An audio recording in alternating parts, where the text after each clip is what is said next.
In a land where floods often steal the fruits of labor, one idea rooted in tradition may hold the key to resilience.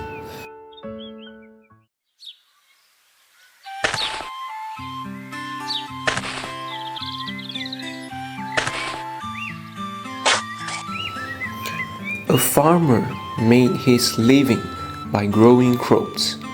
He was a hard-working and down-to-earth man who toiled in the fields every day, striving to provide the best life for his beloved family.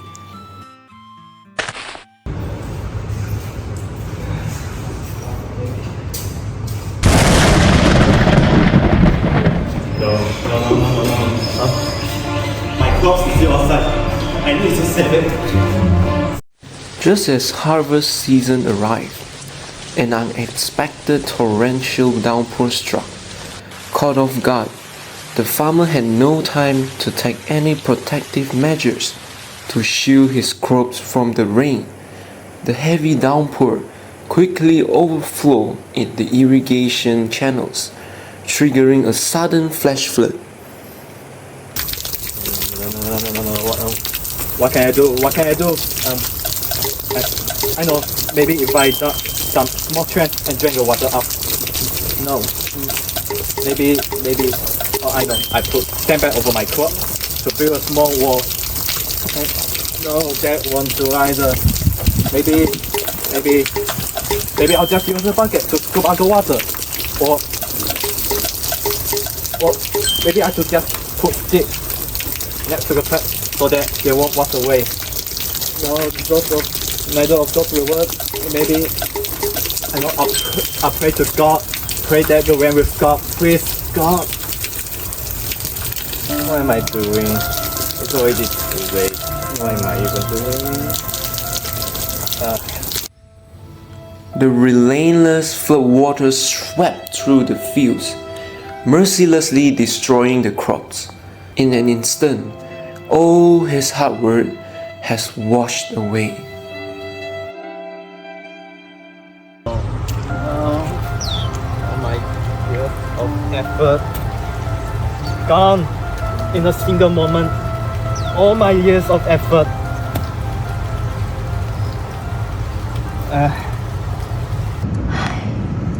Poor guy. I wonder if there is anything I can do to stop the crops from being destroyed.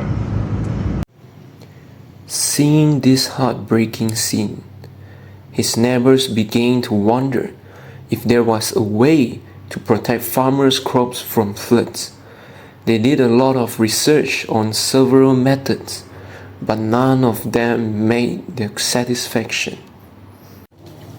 Coincidentally, Pesta Cowl was around the corner. One day, they were walking back to their home. Look, why they crowded with a lot of people? Are they celebrating? Oh, it's Pustakau. It is a traditional Malana festival. It marks the end of the northeast monsoon and is held to thank spirits for past blessings and to ask for safety and good fortune. The celebration includes offerings, cultural performances, traditional games, and the iconic Serahang. It is both a spiritual ritual and a major cultural event. Sounds interesting.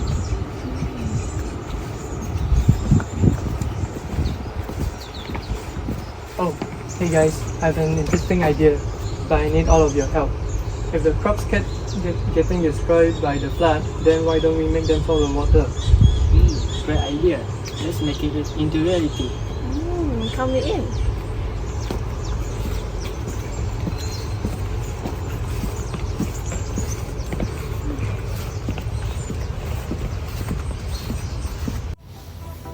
Determined to find a solution, the neighbors spent days and nights researching, studying various materials, and exploring different ideas. After much effort, they finally invented a floating garden system that combined indigenous Sarawakian technology with modern innovations.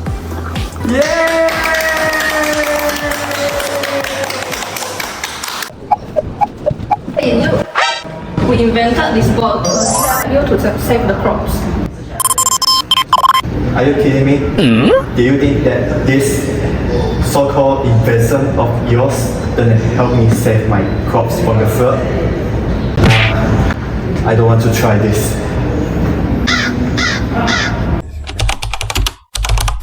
However, a few months later, the rainy season arrived once again. Days of relentlessly rain caused another flash flood, devastating the farmlands once more.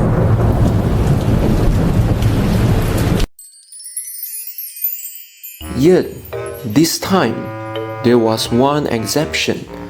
The crops grown in the floating gardens survived. Realizing his mistake, the farmer regretted not adopting the invention sooner. He apologized to the neighbors and started asking them how the floating garden works. I am so sorry, guys. I should not be laughing at your product at first. Can you please explain it to me? How can this invention of yours withstand and save my crops from the damage of the flash flood? I have been thinking for a long time now on how to reduce the loss during flash flood. Of course, I'm more than happy to share. Actually, we got our idea from a pasta cover celebration last week. I was truly inspired by the bida look good as it could float on water, so I made a decision to transfer the crops onto the boat to prevent the flood damage. Is this a Malana traditional boat? What indigenous technologies is used for this? The first indigenous technology adopted is bida or bida look good. By positioning the load at the bottom center of a boat and traditionally adorning it with flags and Malana cultural accessories such as terenda and sarahang. Secondly, bahong and buangan relationship. Bahong can carry substantial loads while buangan acts as a stabilizer to keep the main boat steady. Last but not least, the sealing and assembling structure are done without major damage to the materials. For example, rope and adhesive substance used can reinforce the structure without damaging the materials while increasing the boat's durability. The floating agent is mainly targeting gardeners, farmers, and those who are interested in decorating their pools. If you were to use much sturdier and stronger materials to build the model, it will definitely cost a lot of money. Thus, for a more cost-saving and budget-conscious option, we use recycled materials. For the model of the model, we use a large empty plastic bottle, and we cut a section of the bottle open that we will put the crops in. We also attach a two small plastic bottle at each side of the bottle. This helps to increase the surface area of the model, which will make it float much easier. It also serves as a form of balance for the model during love depth. We hold the model together by using hot glue and cellophane tape to ensure it water resistant and durability. If you want it, you can serve it as extra storage to plant smaller crops. With how you want to decorate it is up to your limitless imagination. There are a few key physics concepts that help this board stay balanced, resist tipping and float. And we have connected them to the traditional knowledge of the Malana people. First, center of mass. When we place a lot in the center, the board stays stable. But when we move the board to one side, the center of mass shifts, making the board tilt and become less stable. That's why the Malana always center and lower their cargo to keep their boards balanced. Second, rotational motion. We found that wider boards are much harder to rotate side to side because they have a higher moment of inertia. Even if two boards weigh the same, doubling the width makes 4 times harder to turn. Front to back rotation is minimal because the board's length adds stability. The Malana applied this by placing small boards at the sides of the big boards, increasing width and making them more stable when docked. And finally, buoyancy and Archimedes principle. We calculated the board's maximum load to be about 1.82 kilograms. In tests, the board easily supported 1 kilogram without sinking. As long as the weight stays under the limit, the outward buoyant force balances the downward weight, keeping the board afford. From that moment on, despite the recurring flash floods, this innovative floating garden system provided the best possible protection for their crops, minimizing damage and securing their livelihoods.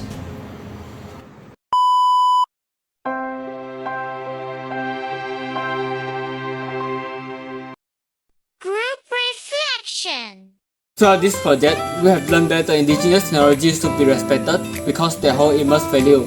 For example, they teach us to live in harmony with the nature, use resources sustainably, as well as solve problems using the centuries of accumulated wisdom. These technologies are often reflect deep cultural knowledge, spiritual belief, and practical innovation that adapted to local environment. They remind us that modern solutions are not always superior and that traditional practices can offer eco-friendly, cost-effective, and community-centered alternatives.